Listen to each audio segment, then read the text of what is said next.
Yes, ladies and gentlemen, the day has finally arrived. It is the official Snow the Goalie 2021-22 season predictions episode of the Only Flyers podcast, the People's Podcast, the Players Podcast, Prognosticators Podcast, Presidential Podcast, Pedialyte Podcast, Papers Podcast, the Only Flyers Podcast. Make sure you follow us over on Twitter and Instagram at Snow the Goalie, Facebook.com/Snow the Goalie. We'll have all the written content going up very, very shortly on crossingbroad.com with all of your coverage of the orange and black this year. Of course, I am joined today, as always, by let's start old school on this one. My co-host, my long-term BFF. I don't mean that. Ant San Philly. Find him on Twitter, Ant San Philly. Anthony Sanfilippo, who is more than overjoyed to get the hockey season started. Ant, how you doing? Oh, Russ, it's just tingling throughout my entire body that the hockey season is upon us. Is that just like the post-COVID effect, or no? It might be. I don't know. I'm a long hauler. It might be something to do with that, I guess. I don't know.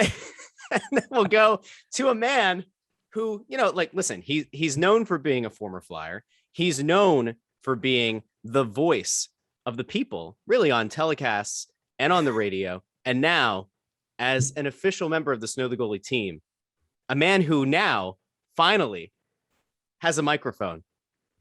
Chris Tarian. Bundy, how you doing today?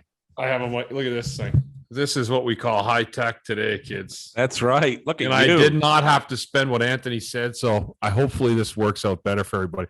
You know what's great though? I love that. Yeah, we are the people's voice. I do believe that now, and I love bringing that attitude into the podcast. You know what's amazing? You can have 30,000 people love the way you do your job, and all you need is 2 or 3 of them to hate you. And next thing you know, you're working for Snow the Goalie, where I belong anyway. So I'm thrilled to be here.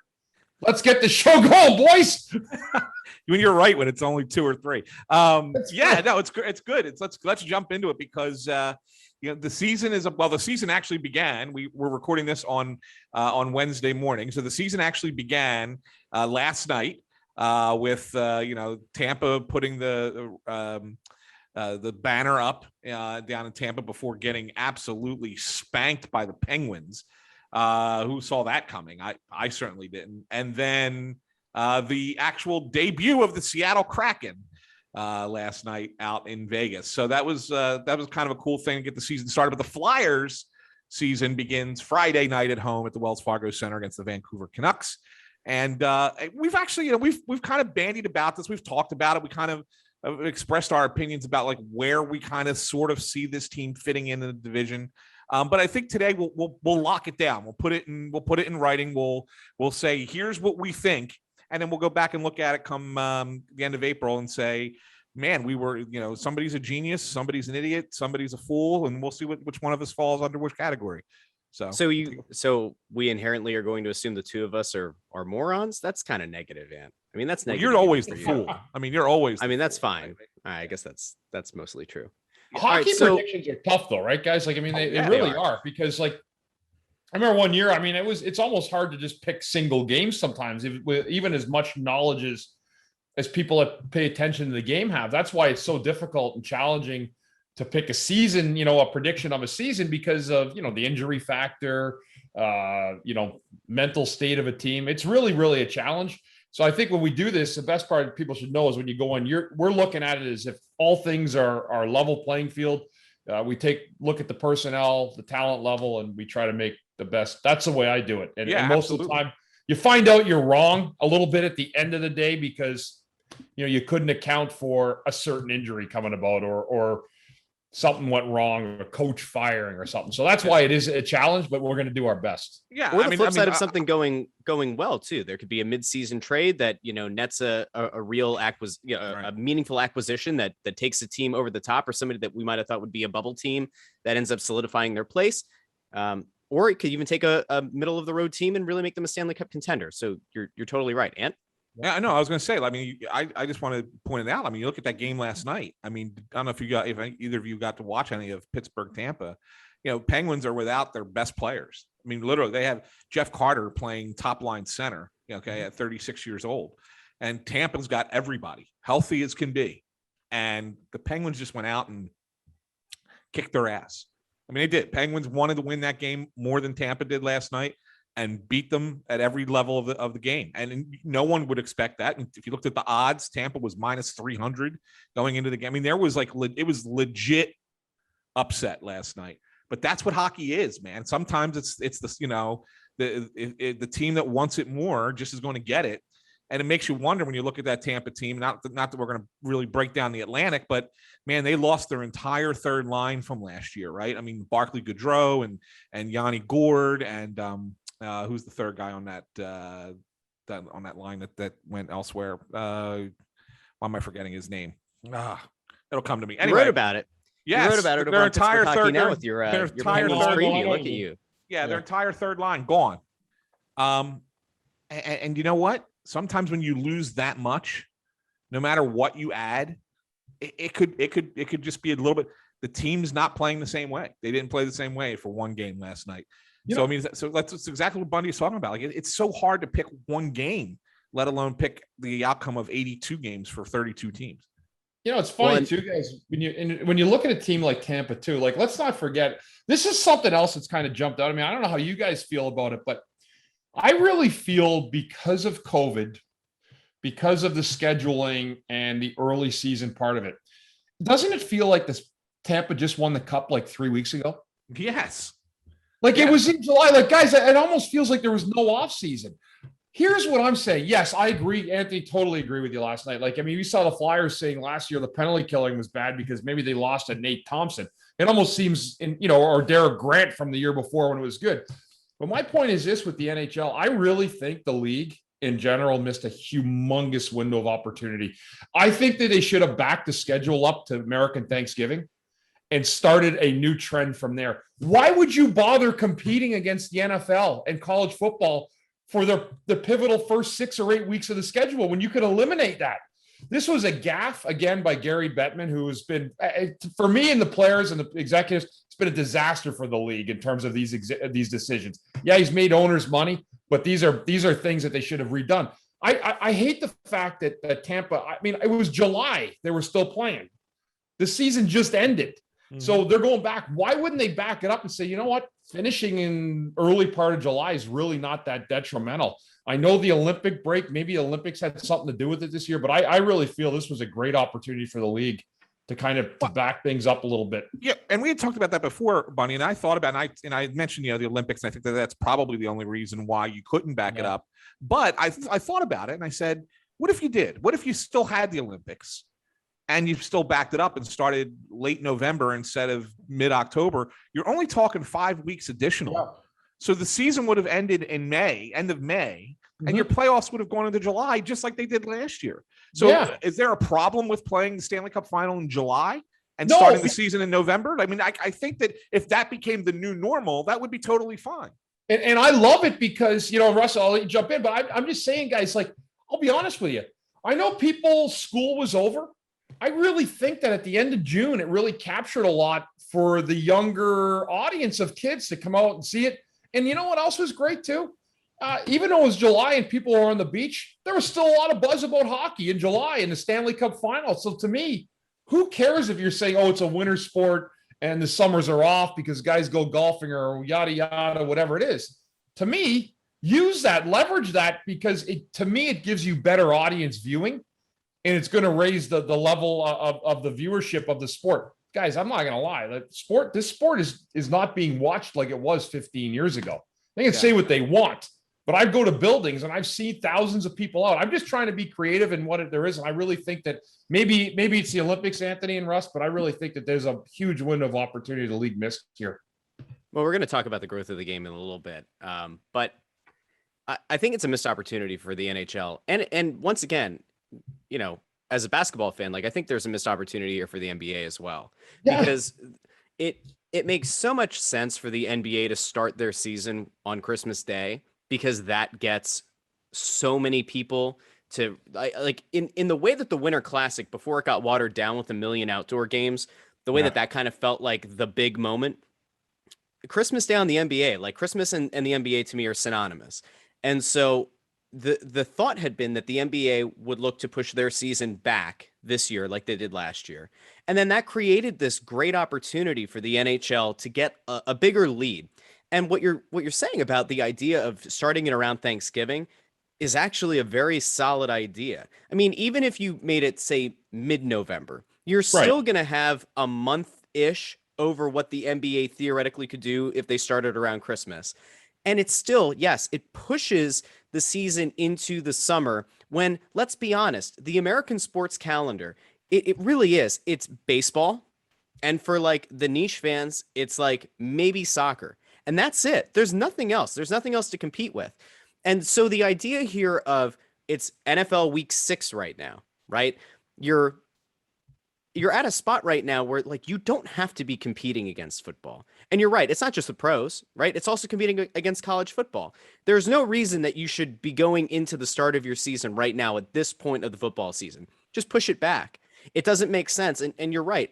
You even include the Olympics in there, and it still doesn't make that big of a difference. Now, I mean, I guess that there's the case to be made, and some teams have made the case before that because of the way that the ice is set up, that if the external temperature is too high, that it can create issues with the ice in the arena. But it's 2021. Technology has improved.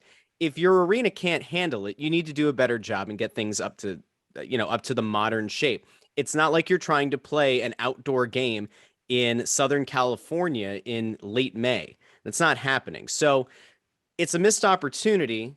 That said, at some point you have to wonder if it's going to be something that some of the TV partners are going to look to push.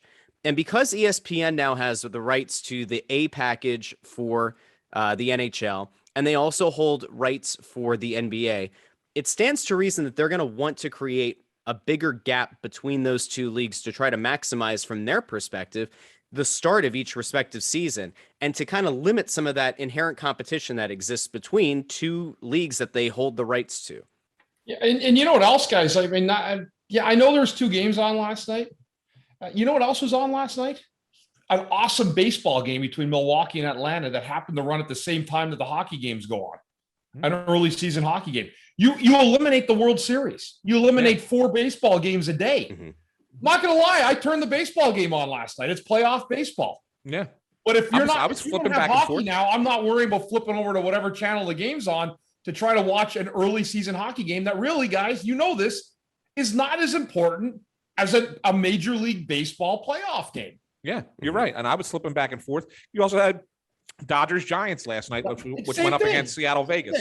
Yeah, that went up against Seattle Vegas. Yeah, I mean, so I was certainly watching more of the Dodgers and the Giants. Yes. Yeah. And it's interesting. I mean, and I know this could kind of turn into we're talking about missed opportunities. This could kind of turn into a criticism of the Flyers, and maybe it should be. But the Flyers opening day is 2 days away. We've heard nothing about it in this town. No, not a thing. Not a word. Not a word. And all that we got was the new code of conduct for the fans that came out, right? I mean, oh boy, don't be an ass while you're in the stands. Okay, thanks a lot, Flyers, and Wells Fargo Center. But the thing of it is that the opening night is the day after an Eagles game. Like, seriously, it's the day after an Eagles game. You're going to get no juice for it whatsoever against Tom Brady. No kidding, right? A nationally televised Thursday night Eagles game, and the next night, oh, by the way, Flyers opening night. Hey, no promotion, no put the players out there. You got all these new guys. And we could criticize the Flyers all we want for that, and deservedly so. But this ties into what you're saying, Bundy. I mean, why compete? I mean, in a market like Philly, where hockey does do well television-wise, the television audience for hockey is better than basketball. May not be in actual physical attendance at the arena, but right. Television-wise, the Flyers do better than the Sixers do on NBC Sports Philadelphia. Why not have it not go later on so it's not competing against the Eagles? It doesn't make any sense to me. Well, I think we're all in agreement, guys. I just think it's I don't know, maybe it's the Olympic thing, guys, but I don't know. I just feel like this was really a golden chance for the NHL to spotlight themselves. The only competition they would have had for playoffs at the beginning of the year is the flip side of what we're talking about now. You would have had the opening month of baseball that nobody cares about. Mm-hmm. Nobody cares about it at all. No one knows anyone's record. It's a flip. I don't know who makes these decisions, but terrible. You are right about the Flyers, though. Like, I don't even know. if I didn't know that coming on here and following hockey like I do, I'd have no idea there was a local home game in the city of Philadelphia on this coming Friday night. And that also leads to another issue. And, we can call this the Russ Joy hates 97.5, the fanatic effect, but like they're the flagship station that hold the rights to the team and to the team's games. Do we think that 97.5, the fanatic, is actually going to talk about the team leading up to it? No. And part of that is because there's laziness on the part of a lot of the hosts to actually like get to know the game or the players. And that is certainly an issue. But there's also the issue at hand that they, again, are being handed what I guess is going to do best for ratings, which right now is the Thursday night football game. You expect them to talk about the Eagles. You've got the Ben Simmons drama that's surrounding the Sixers right now. And again, the Sixers aren't that far away from starting their season. So you've got that, at hand as well. So your radio wing isn't really talking about the team 2 days before the start of the season. I don't watch NBC Sports Philadelphia other than to watch a game and then get out, because the coverage of practically every sport they do is either watered down or just dreck at this point. So I don't even know if the TV side of things is really even getting involved. I haven't seen a ton in terms of having players made available to the regular over-the-air stations. Like I haven't seen anything that's been notable on like a CBS 3 or a 6 ABC or Fox 29 or an NBC 10 that like in any way, shape, or form is kind of indicative of the Flyers themselves trying to push the idea of like, these are the players, these are the personalities that you want to watch. This is the team that you should really be focusing your attention on. We start this Friday. We have a few weeks before, or at least a week before the NBA season starts. Like there's none of that.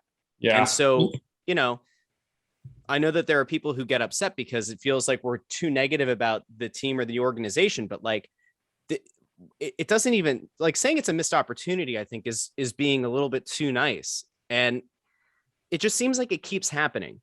It doesn't matter who's in charge of marketing. It doesn't matter who's in charge of the media side of things. It doesn't change.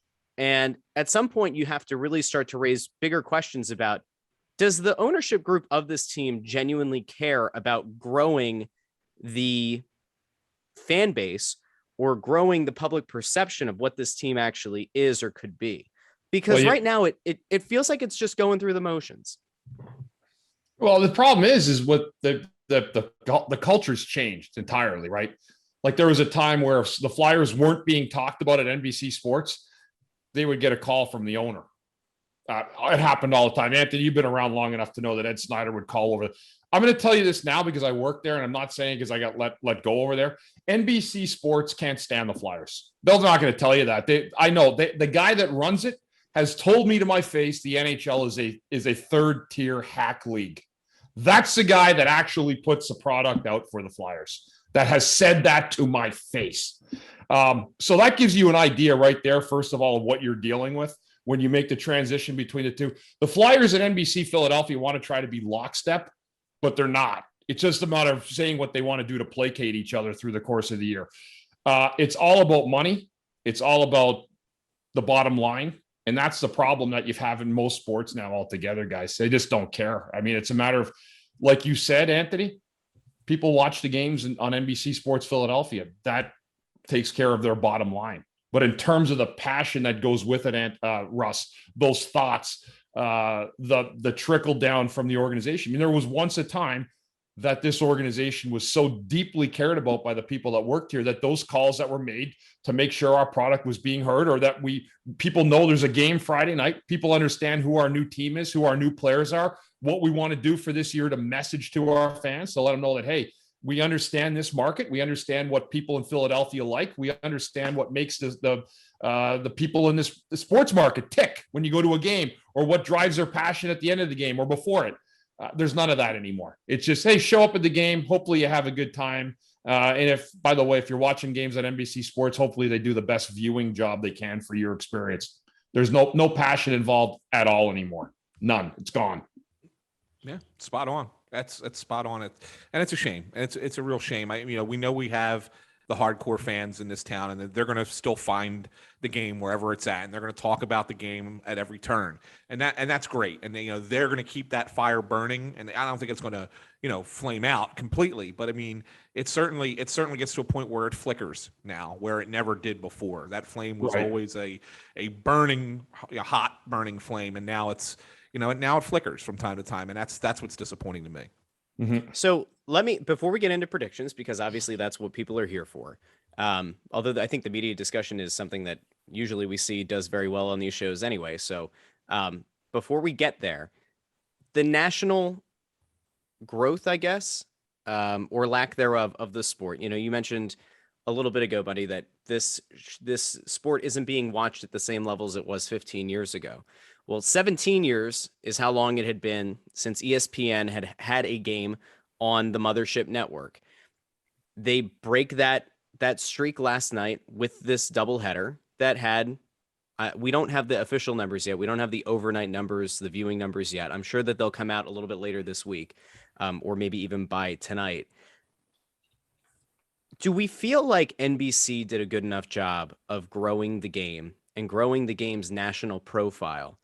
Or are we in a situation where there was potentially irreparable damage done by NBC, and now a lot of the onus falls on the ESPNs and the TNTs of the world to try to rectify what had been an issue? Good question, Anthony. I was going to let you go. I have some thoughts on this that are completely different than what Russ just asked. So I mean, go ahead. I'm trying to think through NBC and. Well, if you want my opinion, well, first of all, I don't think NBC did a great job growing the game, but I don't put the onus on NBC. Like, to me, this is ESPN's mess to clean up itself, because ESPN killed hockey when they got rid of it. They killed it in a sense because at the time there was Sports Center was still a thing. People still tuned into ESPN to watch the highlights and to watch all the the goofy sayings that the anchors used to have. And hockey became barely even talked about sport on ESPN. It was out of the national spotlight for so long. And NBC did what it did, and it was fine. I mean, look, it was great to have a major network carrying the sport, but it's not like NBC had some kind of counter programming outside of the games that really kind of would help grow the sport beyond that. So you were really kind of relying on just your local television, your regional networks to promote the sport. And obviously in certain markets like here, it still does very well, but I don't think it did well in all markets. And of course it didn't grow the game to markets that don't have a hockey team. So I think that really this is all falls at the feet of ESPN. And so now that they have the national contract again, or at least the majority of it, since TNT has some, it's on them to figure out a way to make hockey interesting to a demographic that grew up for 15, 17 years without any real knowledge of the sport. So that, to me, that's where the problem falls. It's really at ESPN's feet. Yeah, and you're right. And going back, even though when I played, like, I got news for you, ESPN shit all over hockey. Mm-hmm. It was a fourth-rate league. They dumped on it. They hardly talked about it. So right now, right, guys? So they have every single, I'm actually could say now, ESPN now has every single major sports league on their watch to some degree, right? They got this, Major League Baseball Sunday, they're on all week. Yeah, everything. Yeah, they have everything. Hockey will, again, whenever they coincide, will be the fourth sport mentioned. Eventually, even though they're covering it, it will not become a prevalent type of thing for them. They're going to do it in the way that they rank it down. It's always going to be NFL, probably baseball, basketball, and then hockey, if they even get to it. I know they're showing up last night, guys, but ESPN was one of the reasons. Seriously, like, remember when they left? We're like, God, what an awful experience that was. Players said it, managers, the league was saying how god awful ESPN was, and they were. They dumped all over hockey for years, and so now it's a monetary thing. They're bringing it back. I don't know how things are going to change. I don't know necessarily what NBC did on a national level to make it better. I mean, you know what I really loved with the rivalry night? Come on out and watch rivalry night as Carolina takes on Nashville. Exactly. Who actually makes this up? Like, they had some guy in there doing scheduling that had no clue what he was doing. Like, because you played in a playoff series against a team for one time doesn't make it rivalry night Wednesday. Right. Yeah. A lot of mistakes were made, Well, guys, and there will be more mistakes made again. So I think that there are a couple of things that are probably worth noting in this. Anthony, the way that you just talked about NBC Sports Network really sounded like, because you're mentioning that there was really no coverage, there was no good lead in. So it was almost the equivalent of like what's happening at the regional sports network level, right? Like there was nothing that was drawing people in and keeping them there for the game. So really, NBC Sports Network was, by virtue of that, effectively a regional sports network that just happened to have national reach, right? The reason that I think you can maybe buy into the idea that ESPN is going to do a better job this time is because they are making, and this is where the demographic thing comes in, because I think it was Anthony who said, you know, how are you going to reach a demo that for the last 17 years hasn't really learned much about or known much about the sport? You're seeing the number of subscribers to ESPN Plus and to streaming platforms increasing, and it's increasing exponentially. And they are making the NHL a focal point of what they're doing on the ESPN Plus.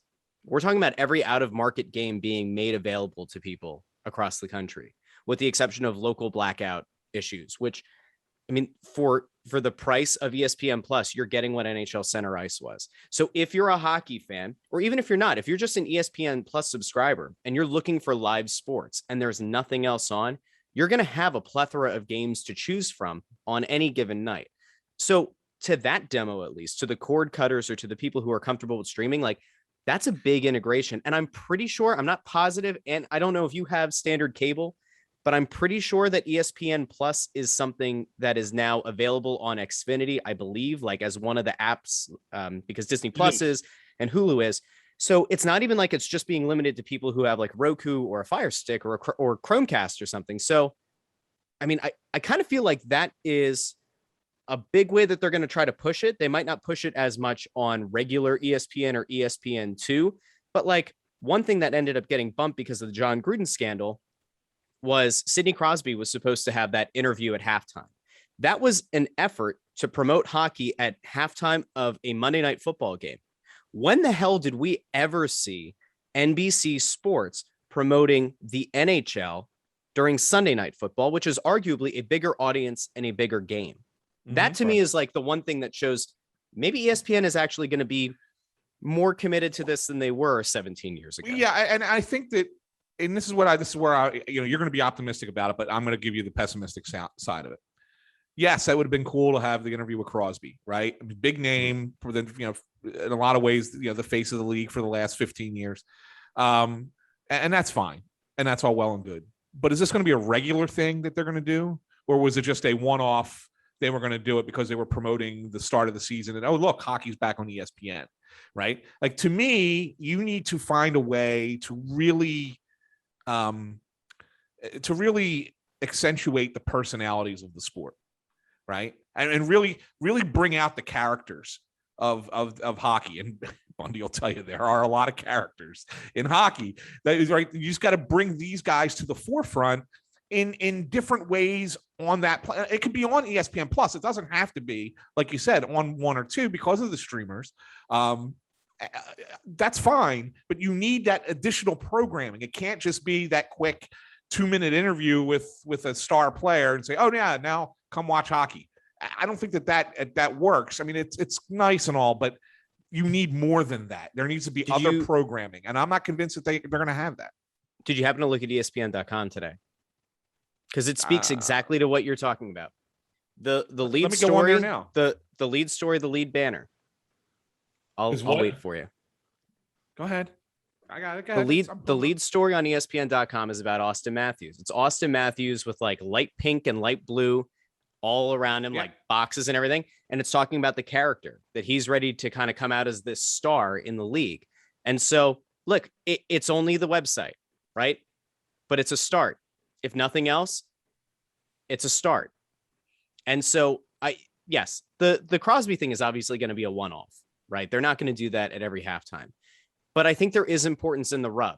You're getting the rub from the NFL. And even if it's just promoting intermittently throughout the telecast or at halftime that there are big games coming up that week, it's at least going to put it in somebody's mind. Oh, that's right. Hockey's back on ESPN. It's not a guarantee. It doesn't mean that people are going to all of a sudden become diehard hockey fans, but it's at least better exposure than they were getting on NBC. Again, that's why I bring up the Sunday Night Football thing. Like, I don't remember there ever being any kind of real initiative to try to cross promote the NFL and NHL when NBC had the rights to both. So other than maybe interesting. promoting the Winter Classic. Yeah. I think they Winter Classic and maybe promote like an outdoor game. Just going to say, that's all they promoted, Anthony, was the Winter Classic and an outdoor game. Yeah. And it was like, the NHL has their annual Winter Classic this week. Make sure you tune in. Yeah.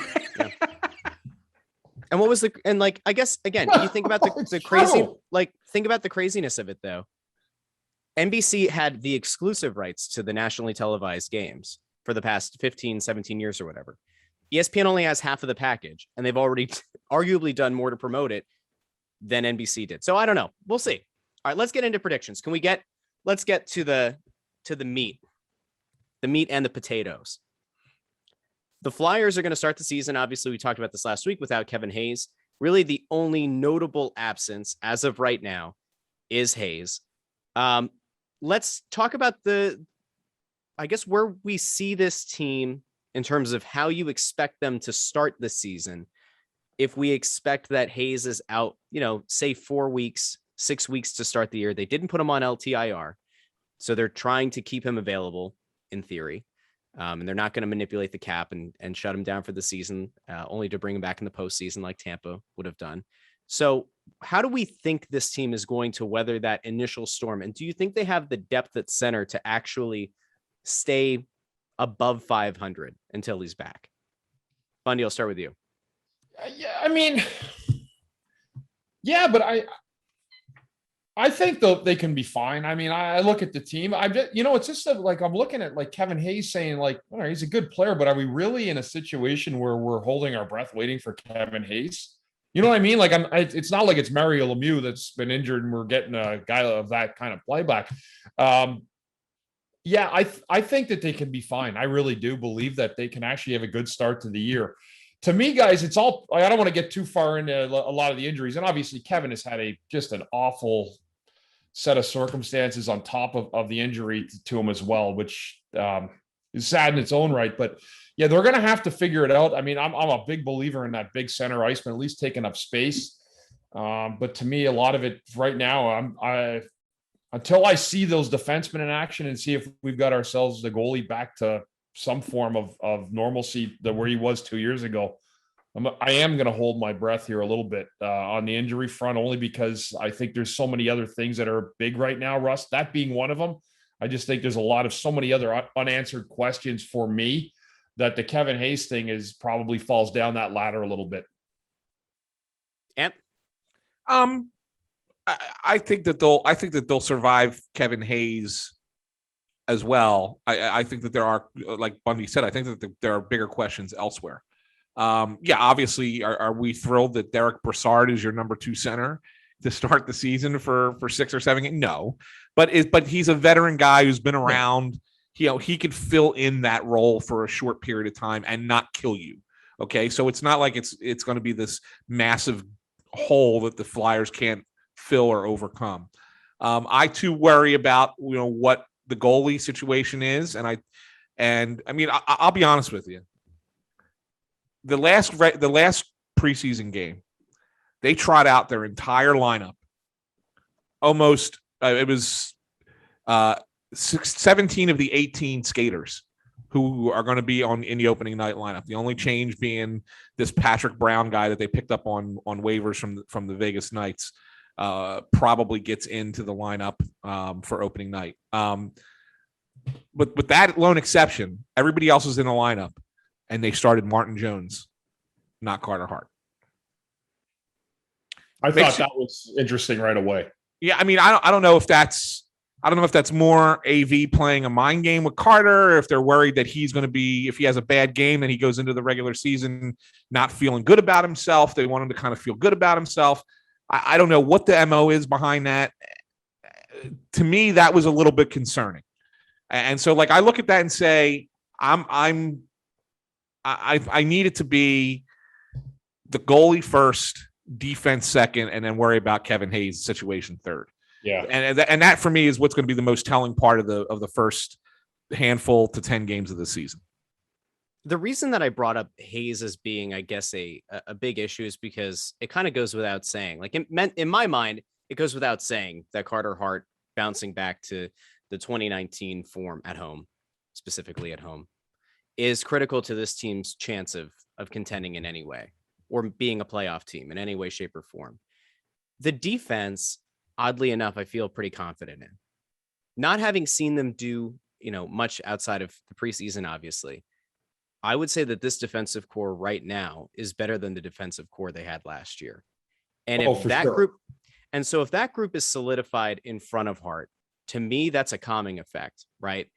And so if we can bank on the defensemen being better as a unit, and it potentially could kind of calm the waters around Carter Hart, then to me, like, my issue is, can this team score? And it's not that Kevin Hayes is some point production monster, but when you have Derek Brassard as your 2C to start the season, I do worry that in the first 10 games or so, this team is going to struggle to score goals. So let's kind of, I don't know if I want to do like a buy or sell here, but do you guys buy into the notion that the defense is a little better, a lot better, or about the same as last year? Ant, start with you. It's better than last year. It's a little better or a lot better? No, it's a lot better than last year. It's a lot better than last year, just on the fact that it's got experience back there, and you're not going to have the same kind of ridiculous repeated mistakes that like Phil Myers was having back there, and then you don't have the malcontent like Gostisbehere was back there. Like I think that those changes in and of themselves will make it exponentially better. Now, that being said, I was not overly impressed with Ristolainen's preseason when he played. I thought that that second pair was kind of meh. I didn't really see much that I loved with the third pair, but then again, they made the third pair play a lot of games with AHL players. So you really can't put a lot on Braun and Yandel, because they were playing with a lot of AHL only guys in front of them. So, it's hard to really judge what they were doing. So it's hard to get any kind of real takeaway away from the preseason. You're just kind of basing it on the fact that, they knew they're coming into the season with a plan in place that they had in place from day one. They put these pairs together from day one. They haven't deviated from them in practice. They haven't deviated from them in any of the games.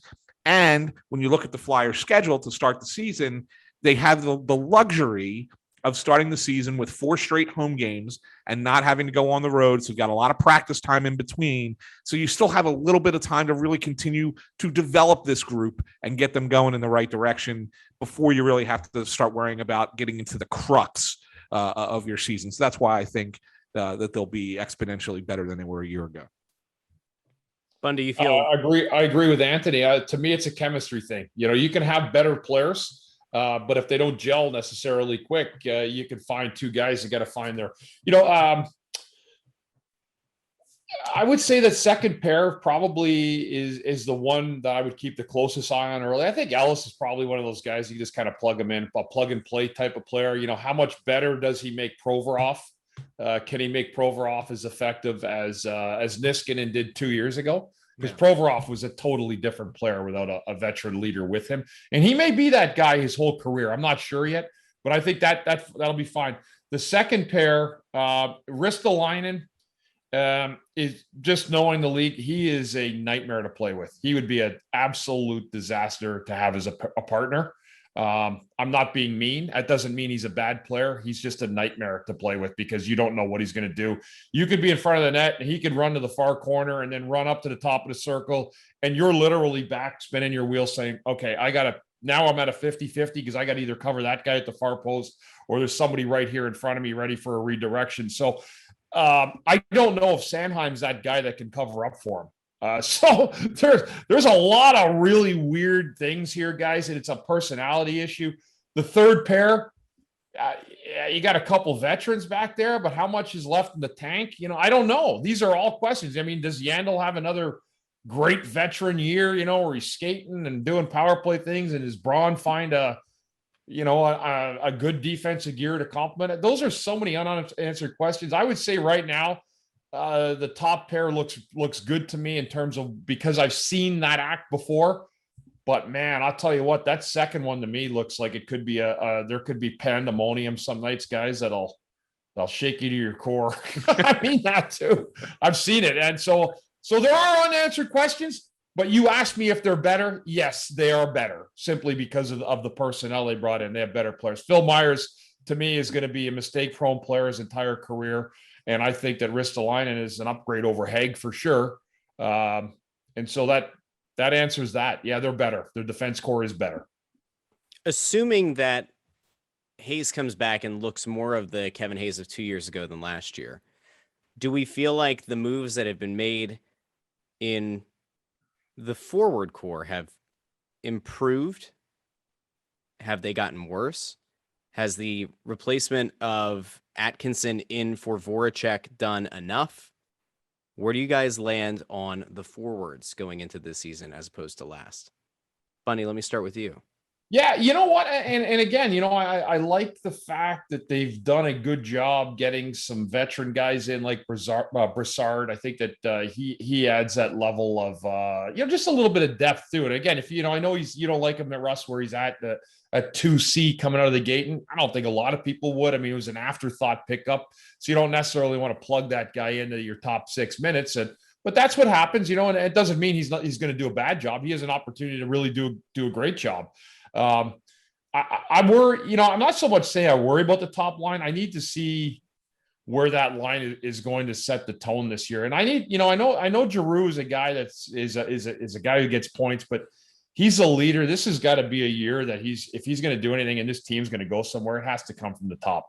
It really does. And it can't just be words. It's got to be that continual effort night after night, almost putting yourself in a position where you make yourself the pariah of getting out there and being the face of taking that licking for your team. I think they need to do a better job leadership wise up front.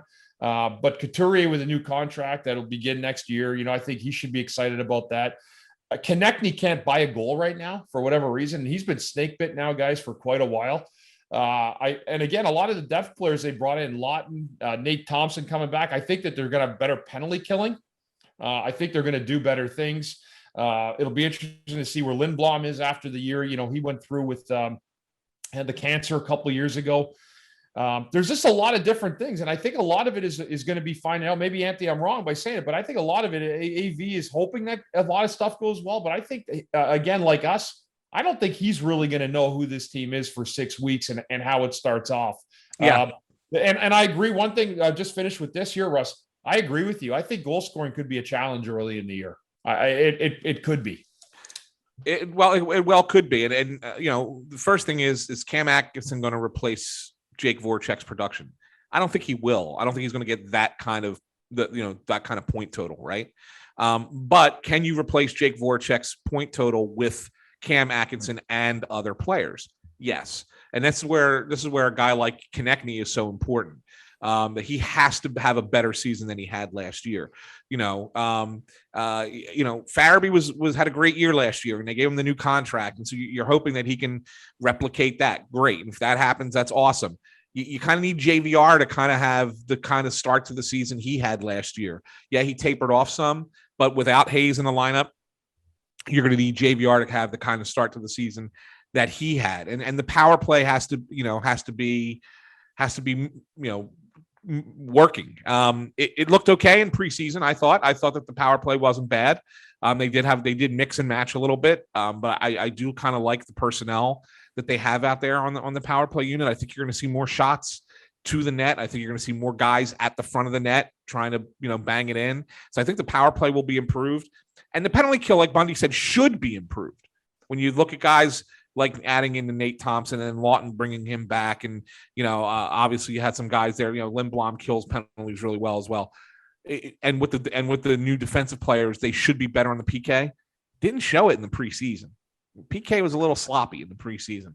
That's something that I'm still a little concerned about. A little bit of a red flag on that one. But overall, I think that the forward group is going to be fine. I don't think it's going to blow you away, but I also don't think it's going to be, multi-game droughts where they are only scoring 1 or 2 goals. I think it's going to be somewhere in the middle. Is that good enough? It depends on how your goalie and defense play, right? If your goalie and defense are playing really good and you can win games 3-2, then you're fine. If they're not playing well and you're going to lose games 4-3, well, then it's not okay, right? So that's kind of where I look at them to be. I kind of look at them as like a 3-goal a night kind of team, 3 to 3.5, not quite 4. And then it really kind of depends on how you play behind that offense. It's going to dictate whether or not you're a successful team. All right. I want us to go into a rapid fire round. I want you guys to come up with your hottest take for this Flyer season. I'll start. I'll buy you guys a minute. All right. Are you ready? Hot take time. Something about a player who's going to break out, a player who's going to drop off massively, coach getting fired, something. Hot take. My hot take is that Oscar Lindblom will finish the season with more goals than Travis Konechny. It's worth noting that prior to Oscar Lindblom's cancer diagnosis, he was on track to put up the most goals of any season that he had in the league. His previous high had been 17. He had 11 through 30 games before his cancer diagnosis. We all know the story. He came back in an incredible feat months after his initial diagnosis of this rare Ewing sarcoma diagnosis. He comes back, didn't fully look himself, obviously, pretty hard to after chemo. But he made it back into the bubble playoffs. He played last year, still didn't look like he was totally back to physical form. But I think we've seen things in this preseason that indicate he looks much more physically like the player he was prior to his diagnosis. Travis Konechny, for as much as we like him, friend of the program, he hasn't looked the same since prior to the bubble playoffs. I don't know what happened. I don't know what has happened to that guy who was a confident goal scorer. The only thing that I can think that will help him is because of the way that he plays and the fact that he's a guy who likes to chirp. He's a guy who likes to get under the opposing team's skin. Maybe the fact that he has a bunch of guys around him now in these vet additions that will go to battle, that will fight, that will defend one another. Maybe that's going to create the kind of atmosphere he needs to be successful. But for me, hot take, Oscar Lindblom, more goals at the end of the season than Travis Konechny. I guess I'll jump in. I like that call too. And actually I agree with that, Russ. I'm going to go really obvious here, guys. If Carter Hart stinks again, this team is going to stink. Right? Anthony, go ahead. Your turn. I mean, honest to God, it doesn't. All this stuff, nothing matters at all unless your goaltender is able to perform at a very, very high, incredible level that's going to elevate your team to the playoffs.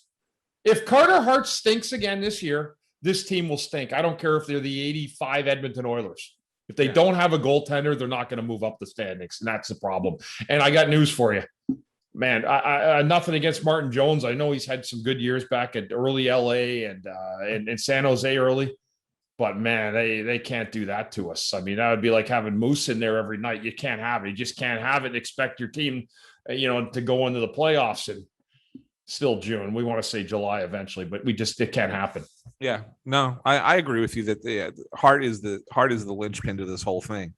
But if we're going hot takes, I'm going to go with this hot take.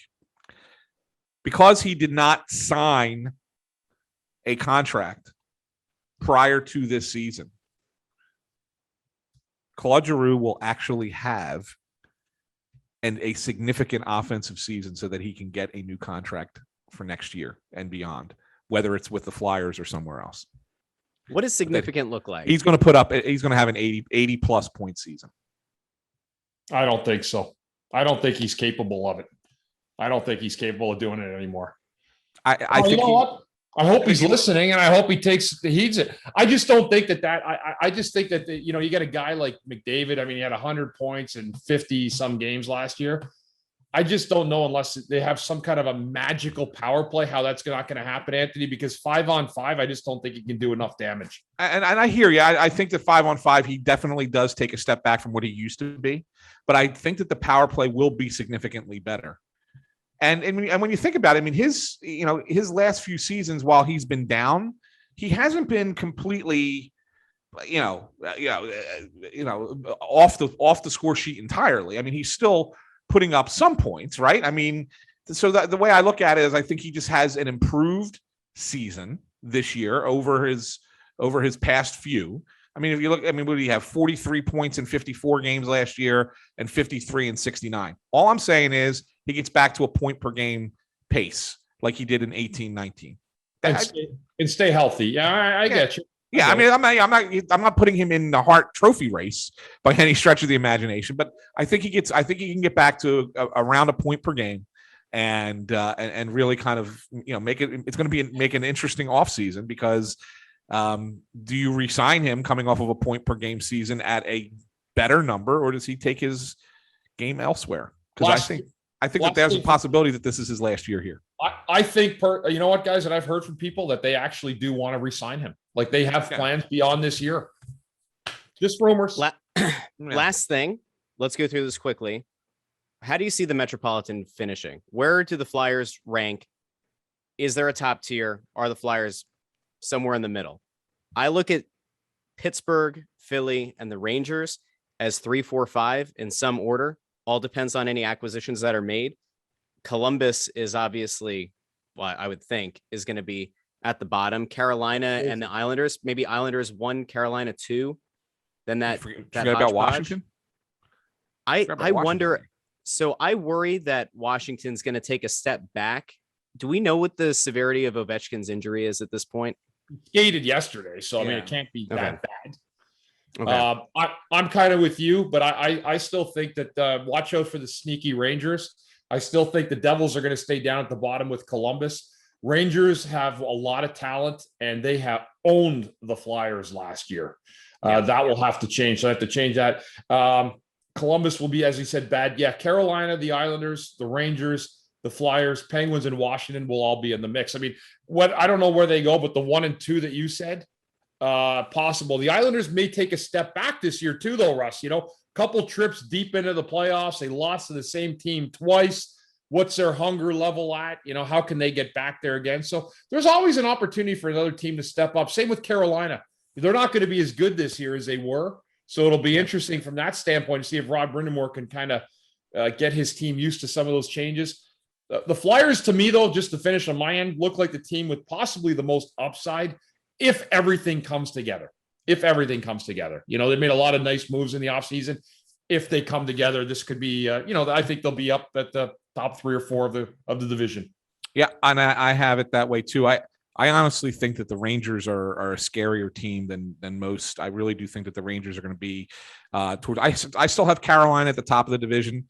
I had the Rangers 2, Flyers 3, Islanders 4, Caps 5. I have Pittsburgh out at 6, New Jersey 7, Columbus 8.